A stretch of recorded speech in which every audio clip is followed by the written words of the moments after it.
All right, I'm going to do another review, a little bit of a tech review here.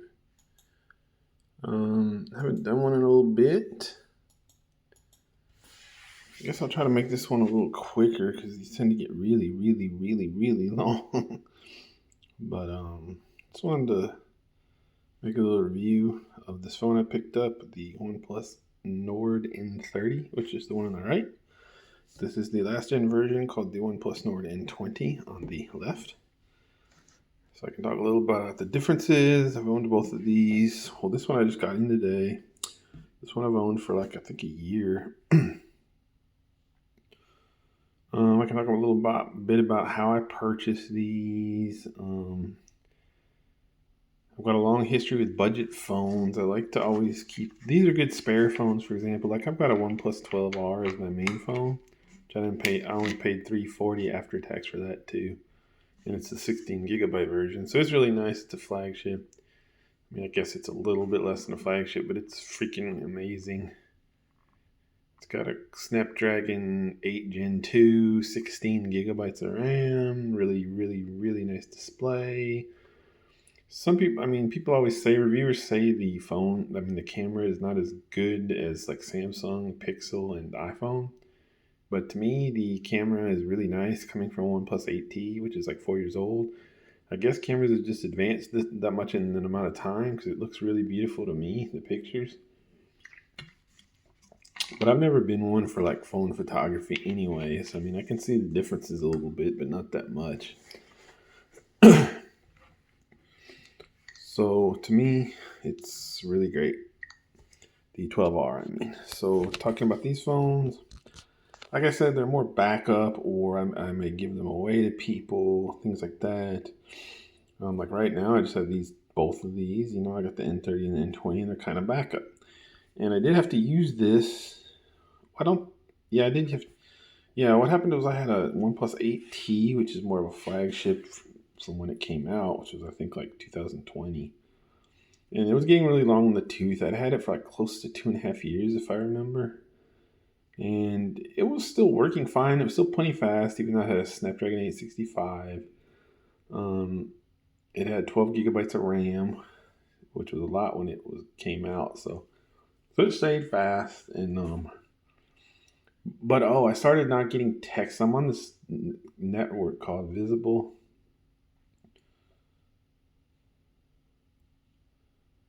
And this network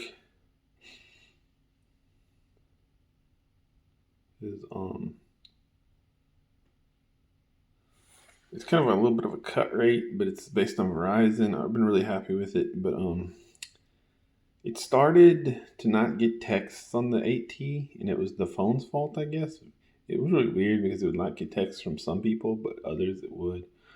And they had sent me an email. I kind of knew all this was coming. They had sent me an email at some point that said, like, hey, the model of the phone that you have, we noticed it's not going to work on our new network. So I was like, huh. They're like, here, you want a free phone that will work on our new network? And I was like, yeah, because I was like, hey, it's a free phone. So they sent me a free phone, but it was a piece of junk, like not even near as good as these Nords. It was called a Orbit 5G, I think. It actually, for a free phone, was a little decent in its own right, but yeah, it's pretty much junk. But yeah, so I was like, hey, free phone. I took them up on it. I got it. It's a piece of junk. It has 6 gigabytes of RAM too, though. But it's pretty junky. But anyway, so I knew because they were telling me, like, hey, your phone. But I just kept using it with their SIM, and it seemed to be working okay. Now, granted, the thing is, I think it didn't support some of the bands Visible uses. So when that's the case, it's like if you're out driving around and your signal's not that great, you don't know if it's like because the signal's not that great or because your phone doesn't support a certain band or whatever. So there was some of that going on. I'm like, I don't know if like my phone's optimal here. And it's okay, as long as it worked, I wasn't going to stress over it. But when I started not getting texts, I was like, well, I knew this was going to happen. Like, I'm going to have to get a new phone. So I ended up getting the 12R. I traded in the 8. Oh, what was I telling about the 8T? Oh, yeah. So when I stopped getting texts, I stopped getting texts from one of the, like, two people that regularly text me. So so it's kind of imperative to get a new phone. So I just used this N20 I had sitting in the drawer. And it was fine. I actually liked it a lot. It feels a little pokey and slow, to be honest, because of the 60 hertz screen on the N20. And I used to be a person that was always like, oh, who cares about 60 hertz? And I still am to an extent, but it just makes the phone feel choppy, in my opinion.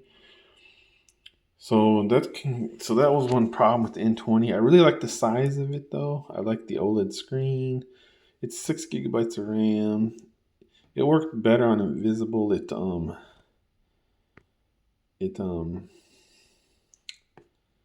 worked a lot better on Visible. Like, it was getting my texts than the 8T.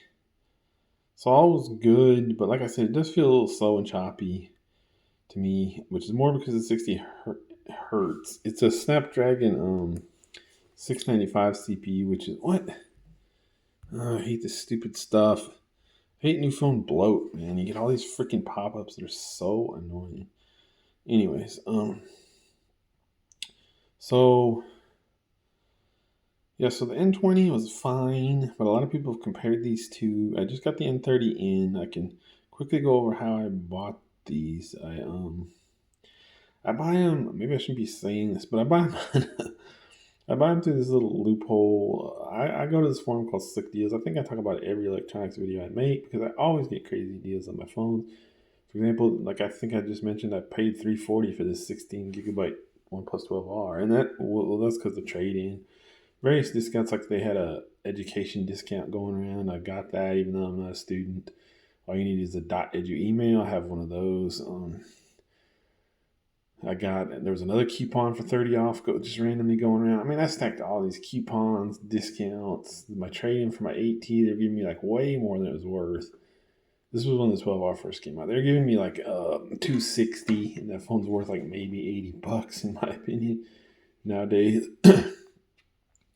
So I took advantage of all of those, and I ended up paying $342 out the door for this 16 gigabyte 12R. Can't beat that. Granted, I traded in a phone, but the phone was, like I said, it was not even too usable and visible anymore. So it's kind of a dead phone at the point where it's kind of losing band support, you know. But anyway, so yeah, I always don't pay much for my phones, and like these, I get them for $40. And how you do that is you go to Metro PCS, which is the United. I mean, if you're not in the United States, then forget it. But it's a common carrier in the United States, and they'll have, anyone can do this. You go to their website, and they'll be like, "Hey, sign up for our $40 plan, minimum $40 plan, and you'll get." I wish it would stop turning off. I know I set it to turn off every 2 minutes instead of 30 seconds, but anyways. Let me just do this. They were like, where the frick is display brightness? We'll go to auto screen off. Let's do 5 minutes. Hopefully that'll work. Anyways, so you go there and it'll say like free phone with purchase of any $40 or more plan. That's all there is to it. What you do is you buy their $40 plan. They only have like a couple major plans. I think they have like a $40 one, a $60 one. They may have like a $25 one, but you got to get at least the $40 one. You buy that, the phone will be $0. Some of them, particularly these Oneplus, because they're considered kind of a less favored brand, I guess. But I like them. I mean, to me, they're really great quality. Now this one's turning off constantly. Hold on. Okay. Now sunlight is coming in, kind of messing up the view. But oh yeah, so that's all you do, and you go to you go to their phones and you purchase the phone. It'd be $0. It'll say like MSRP $269.99 or some inflated thing, and then minus $270 discount, $0. So you'll get the phone free for the price of the $40 plan. So you're paying $40 for these phones. I paid like $40 for this one, like a year or two ago. $40 for this one, like recently. And then the only other thing that you got to do, I think they've cracked down. You used to just be able to do that and get a new number, but now you have to port in a number. But this forum tells me all the ways to cheat things. So there's a website called numberbarn.com. You can actually go there and buy a number to port out for $5, and it cost me $7 because you have to pay like a $2 surcharge for something. So you gotta pay an extra $7 for a number. But still, even if you factor that in, okay, you're paying $47 for this phone. This is a $200 to $300 phone in my opinion. So easily worth it. Yeah, you have to port in a number now, I believe, to get the good deals. You cannot just sign up for a new number like you used to be able to. But like I said, that's easy to get around. You can go to numberbarn.com. They'll sell you a portable number that you can port in for $5, $7. Or another way that they mentioned on this forum, you could do it is you can get a Google Voice number and you can port that out for $3. It's even cheaper. But I didn't do that because I already have a Google Voice number, and I don't want to port it out. So I just used Number Barn and it worked well. Possibly T-Mobile may close that loophole someday or something. I don't know. But for now, Number Barn worked well. Trying to keep the screens alive there. So yeah, you buy a Number Barn number for $7, port it to. You'll just tell them you're porting and everything. Put the number in. I don't remember how it all works, but you just port it in. It's all online. You don't have to talk to a human at any time. I haven't even talked to a human on chat, let alone by a phone. The Number Barn said something like this is a landline number, so it's going to take like several hours to port. The porting won't be instant like a cell phone number. All these warnings. But in my experience, like as soon as I got this phone, the number was already on it. So I don't know. Maybe there is some kind of delay, but it worked perfect for me. I've never used Number Barn before, so I'm pretty much vouching for them right now. That worked great for me. What else was I on about these? So that's what you do. You buy a port, you port in a number, and you get the phones for $40. And you have to stay on the service for a minimum of 1 month. Okay. Well, I don't know how to explain it. You don't have to do anything. Like you buy the 1 month plan, it'll come with a SIM card. They'll ship you the phone. They ship it really fast, like like 2 days shipping at the most. And it's free shipping. You know, everything's like really kind of amazingly easy and convenient. You'll get the phone, and it'll also have a card with a SIM in there. You put that in. You'll have your ported number already active on it. At least mine was in both of these cases. Well, I didn't port one in on this one, I don't think. I don't remember. So you'll have your new number in that case. But yeah, they're already active. Already got numbers on them. Already got the 1 month of Metro service. Well, on this one, because this one's a year old. It's a Metro service expired a long time ago. Anyways, so then the key is Metro's unlock policy. Metro will unlock the phone after 6 months. You don't have to do anything. It'll just automatically, it'll take care of itself, and they'll unlock the phone for you. I think you have to go into settings and go to like unlock and do like carrier unlock. It kind of varies by phone. You have to go into settings and do something, I think. I don't think it'll just automatically do it. It may even automatically do it. Probably depends on the model and so forth. But on like the n30, I believe I just keep track of when you bought it and wait exactly I think it's exactly 180 days to be technical, but roughly 6 months. You go in there into the settings and unlock it, and it'll fully unlock. Okay, so for 6 months it is locked to T-Mobile. That's the price you pay for the cheap price, I guess. But that's not, or it is locked to Metro. But that's not all bad because for one thing, first of all, you pay for a month of service. So right away, you've got a month of free, free quote unquote service. That's kind of nice. Like I've got service on this. This just came in today. I've got a month of service. I don't need it. I just bought it so I could pay $40 for the phone. I want the phone, not the service. But I have a free month of service. I paid for it anyway. So it's nice. I mean, I can take this around and use it like any other phone. It's got a month of service on it. Now, you just want to make sure you turn auto pay off so you won't keep getting charged the $40. I went there once I had set up my account. I noticed that auto pay was already off. I don't know if they always do that. Just check and make sure on your online thing. You'll have all the info to make an online account. Check and make sure your auto pay is off, and that's all you got to do. You won't get charged again. The phone's free. The phone's yours. You get your month of service. You pay your $40 plus your $7 for your number. You're done. You have the phone free and clear, but it is locked to Metro for 6 calendar months. And but that's not a big deal. It is kind of annoying, but first of all, because it's always good as a Metro phone, right? Like if push comes to shove, you can just go get a Metro plan and use it on Metro. So it's still a valid phone. Second thing is you can use it as a Wi-Fi phone all you want, of course. You don't have to have a service for it. Third thing is, like I said, what people typically do on this forum I'm talking about, they always use the phrase, just stick it in a drawer. Some people even kind of make fun of that phrase, but yeah, you just stick it in a drawer and wait 6 months. That's pretty much what you do. Or like I'm a phone nerd, so I love to get these, play with them. It's cheap. We'll see what the n30 is like. Is it as good as I'm expecting? OnePlus is really good, and it is. I'll get to that. It's really good. Is it better than the n20? Blah blah blah. So is it better than the n20? So that's how you do it. So you pay like 40, $50 for these phones, not 200, and they'll unlock after 6 months. So it is a little annoying to wait. Another thing though is unlocked phones are not necessarily unlocked carrier branded phones are not necessarily completely as good as regular unlocked phones. I don't know how to put it. Like if you buy an unlocked model. So this is like a Metro phone that unlocks in 6 months. It will not be quite the same as a real unlocked phone once it unlocks. Now you're free to take it anywhere, but sometimes carriers lock things. The American phone system is really bad. They're not designed to be open. They want to lock you into their phones. So this will be unlocked, and you can use it on like Verizon, probably AT&T, I assume. You have to check it before you like take it to any carrier. I'd check because just to be sure.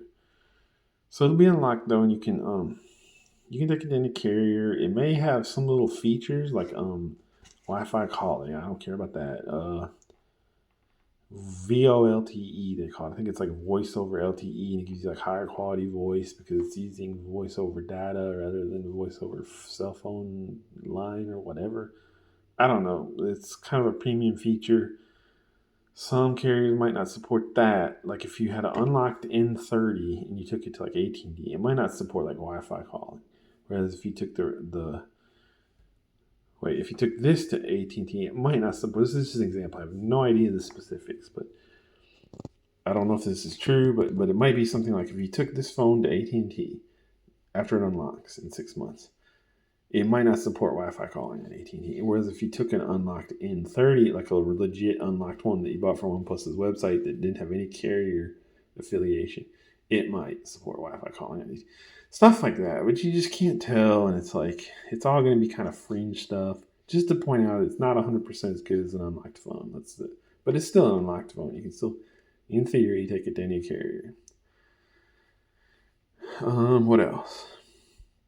So the phone itself, but it would be safest to use it like Metro is a T-Mobile company, so you can really count on the best support with like T-Mobile and Metro. Any T-Mobile, Mint Mobile, any T-Mobile type carrier that's based on T-Mobile, I guess you'd say. Those will work the best with it, but it should work on everything. But you may lose some like features and whatnot on other places. As for like I said, I can't speak to the details of that. It's not like I port these phones all around. Usually, once they unlock it, I don't use these as my daily drivers. I usually have a flagship of some type as my daily driver. I use them as backup phones, give them away eventually. I sell some of them, things like that. So the n30 versus the n20. A lot of reviews were saying, "Oh, it's a downgrade. The n20 is better." Reviewers, it kind of disgust me. I'll say that. But So the n20, the biggest advantage, which is nice, is it has the AMOLED, or not even AMOLED, OLED display, and this n30 does have LCD, which in paper is a downgrade. But I don't find it a big deal because the reason is this is a high quality LCD, and I knew that OnePlus would do this because I've always seen OnePlus have high quality LCDs. And Samsung is the other brand that you can pretty much count on to have a high quality LCD. To me, there's two types of OLEDs are always good. But there's kind of two types of LCDs. There's like bad ones and good ones. And there's a big difference. And if you get like a Motorola phone, a cheap Motorola phone, it's going to have a bad LCD. Like I just don't want to see it. They're just trash. And they're just.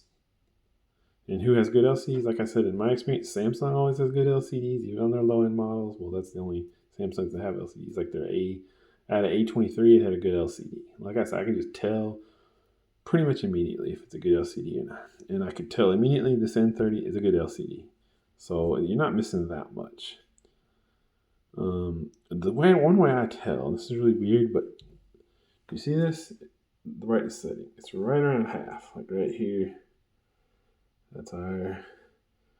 And my litmus test on whether it's a good LCD is always like, is the brightness subjectively good to me? I like a really bright screen. Brightness is like, I'm kind of like OCD about brightness. Um, is the screen comfortably bright to me at half brightness? Indoors, I guess you'd say. And again, I like a bright screen. I probably keep my average brightness much higher than most people. At half brightness, does it look subjectively good to my eyes? That's pretty much how I tell if a LCD is good. And like I said, this is on half and it looks good to me. Test passed. That's a good LCD. And OLEDs pretty much always pass it, although the Pixel OLEDs are the one exception I've ever found. That like on half, the Pixel OLEDs seem dim to me. That's a whole other story I could get into. But so yeah, so it's a good quality LCD. It's nice and bright, even on 50% brightness. So it's got plenty of reserves. Once you kick it up to 100, it's going to look super bright. Another factor I can notice on LCDs that's going to make them look brighter is if they have good contrast levels. This one seems to have, maybe not the best in the world, but good contrast. Because in the sunlight, I was having no problem reading this. I didn't like do any definitive testing or anything. But I had it in my car with some, just sun all around and stuff today. It was a sunny day, and I had no problem even on like 50% brightness. I played around with it, and it was always bright. I could always read it well in the sunlight, which you need good contrast to be able to do.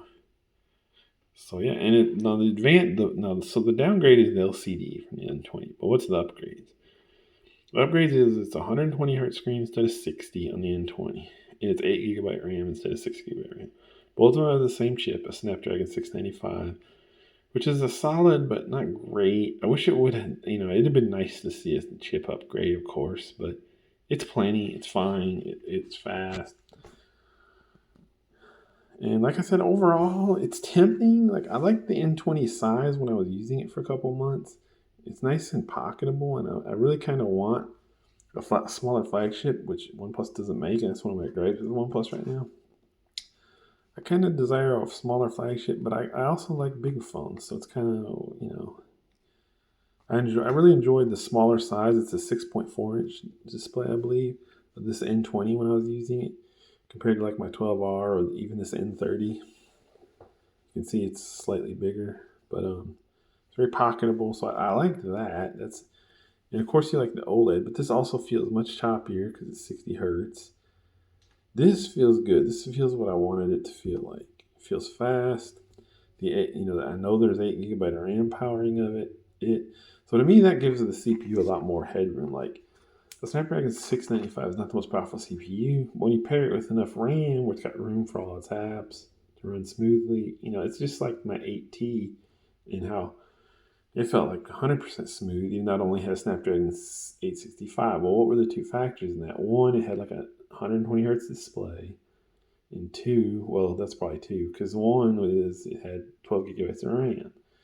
So that means you always got plenty of space for things to run and they're not feeling choppy. 8 gigabytes is not, 12 gigabytes, but it's still a lot better than 6 gigabytes as the N20 has. So overall, I like this phone a lot, and like I said, versus the N20, I guess you could correctly say it's a side grade. I don't think a side grade is the end of the world, even if you do believe that, because it's only 1 year. I mean, if you buy phones 1 year apart, it may be kind of, you might buy one iPhone. It's kind of a side grade to the last year. It's not the end of the world to say it's a side grade. But I mean, I guess you could argue it's kind of a side grade. If I had to pick between the two, that's really tough because I really like OLEDs. I might go with the n30 though, because I really like the 120 hertz. I really like the 8 gigabyte. Yeah, it just feels better, faster because of the 120 hertz. Cameras, I didn't play with the all because I don't really care about them very much. The N20 camera was pretty bad. This one does seem better, but I'm the last person you should ask. I really don't know. It does seem like it does have a better camera though, which would be a positive if you care about that. So that's all I really got to say. Oh, the case. Here's the back of it and stuff if you care. It's just the back of the N20. The case, I don't know the brand, but I got it off of Amazon, and I only paid I didn't want to pay much because, like I said, this is going to be a backup / drawer phone. especially for at least 6 months till it gets unlocked, and even after that, probably. But I will say, so I wanted something real cheap. I don't want to spend like even $10 or $12 on the case. I found this case on Amazon for like four something. It was like $4.86 free shipping because I have Amazon Prime. So it's like under $5 for this case, and for what I want it for, just to put a case on there, to put a little more grip on there, to give it a little fall protection. I'm happy with it. I didn't spend pretty much nothing on it. It fits good. Cheap case, it does the job. So I'm just like, I don't even like to take phones outside without a case for some reason. I feel like I'm gonna drop them all the time and break them. Anyways, so there it is. Like I said, the main issue of this review is I'm really another banger for OnePlus IMO, as the kids say. It's got the 8 GB. I think these are $299 MSRP, but you're usually getting them for less. I imagine you can probably get it for $199 sometimes on sale on a OnePlus website. It's hard to beat that. I was thinking what some of the main competition might be like the Pixel. I don't know what's going on with the Pixel line nowadays. And I mentioned how I don't like how dim their displays are. Using the 50% test I kept talking about earlier, I've noticed Pixel displays for some reason at 50% are dim. I don't know why, and that means you have to turn to like 80% for me to feel it's subjectively comfortably bright. And then that's all fine, I suppose, since all the reviews say the max brightness is fine, and, comparable with other flagships. But what I noticed is when you turn the display to 80%, then the battery life is kind of bad on Pixels, and it's not great to begin with because of the weirdo chip they use, the Tensor chip. So I don't know. I'm not a biggest Pixel fan. I'm really not. But I know they're supposedly great, and they supposedly have great cameras. So if you want, so I think that I don't know what the pricing is right now. I probably should have researched a little. But there's like a Pixel 7a right now. I don't know if they still sell Pixel 6a. I don't know what the pricing is on any of those. But if you could get a Pixel 6a for $699, or I mean $299, and this is $299, that might be a tough choice because the Pixel's gonna have a lot better cameras. I think it's gonna have an OLED. See, I'd probably go with the Pixel, but this has 8 gigabytes and 120 hertz. So, I'd probably go with the camera, even though I'm always talking shit about cameras and saying they don't matter. So if the rest of it's a Pixel, like I said, I should have researched because I don't exactly know what Pixels, like, what are they on the 8A, the 7A, what are they? But for the price, like if you get this for 100 or something like that, less than a Pixel, if it's 200 and the Pixel's 300, if it's 150 and the Pixel's 350 or 300, this would be. And the thing about money is, like, when you're at the really low ends, it becomes really important. Like, I can speak to that. But it's like if you have 150 to spend on a phone, it doesn't matter. Excuse my bug zapper. It doesn't matter if like 250 will buy you like a 3 times better phone. You got 150 to spend on a phone. It means you got 150 to spend on a phone. Like, you know, 3 times better doesn't matter to you. $100 matters to you. Same thing with like guns. High Points are like terrible guns. You can get like I would never buy a High Point. You can buy like a twice as good gun for a little more, but it's like, I guess if you're like at that point in your life where you've got $100 to buy a gun, a High Point will work. Well, it's the same thing with the phone, but this is nothing like a High Point though. In firearms, High Point is like a garbage gun. It's a certain brand that's terrible. But but they go bang when you pull the trigger, I guess. But this is actually a nice phone. I hate to associate it with High Point because High Point would be like a cheap Motorola or something. It doesn't. It's garbage. But this is a nice phone. Like I said, it kind of depends on pricing versus whatever the Pixels are doing nowadays, and your personal preference. But like I said, I got $52 all in, counting the case for $5, the number barn for $7, and the $40 in the plan. And so, it'll unlock in 6 months.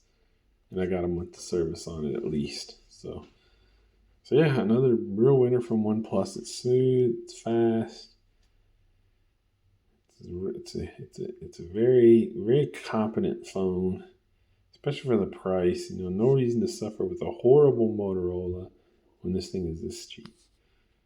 So, anyways, have a good one, guys.